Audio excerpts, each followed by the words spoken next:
Jeudi 6 septembre 1917, chemin des Dames. Je crois que l'on peut dire adieu à nos rêves et à nos espoirs de paix pour 1917. C'est certain, à présent, de durs combats ensanglanteront encore les champs de bataille. C'est sûr, l'ennemi reculera encore de quelques kilomètres.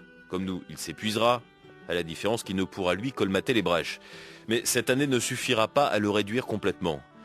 Il faudrait pour cela l'appui formidable et pesant d'une armée toute fraîche et toute neuve qui provoquerait une déroute indescriptible. Hubert de Vrine, bonjour. Oui, bonjour. Nous sommes sur le chemin des Dames. Ça représente quoi de vivre et de travailler, bien sûr, la terre, sur un lieu où cette terre a été tant marquée?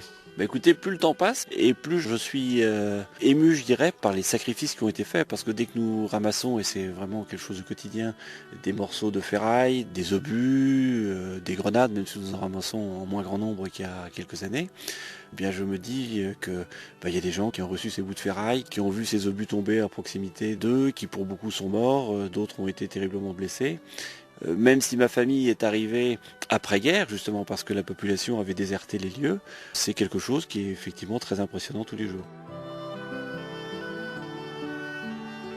Oui, alors le chemin des Dames, c'est une histoire assez triste parce que il n'y avait que le général commandant en chef, Nivelle, qui croyait à l'offensive. Antoine Pro, professeur d'histoire à Paris 1 Sorbonne, spécialiste de la Grande Guerre. Ses subordonnés, Micheler et surtout Pétain, pensaient que la percée était impossible et que Nivelle se lançait dans une aventure désespérée. Et il y a eu une sorte de conseil 8 jours avant le déclenchement de l'offensive et Nivelle a mis sa démission en jeu. Il dit, écoutez, bon, cette offensive, elle est préparée depuis 6 mois, on la fait ou on la fait pas. Si on la fait pas, je m'en vais. La désillusion des soldats français est considérable. C'est un des facteurs de déclenchement des mutineries qui va suivre. Mardi 12 novembre 1918, l'armistice est signé. La guerre est finie. C'est pourtant vrai et c'est tout juste si l'on y croit. C'est la conclusion heureuse de 4 années d'efforts, de fatigue, de danger.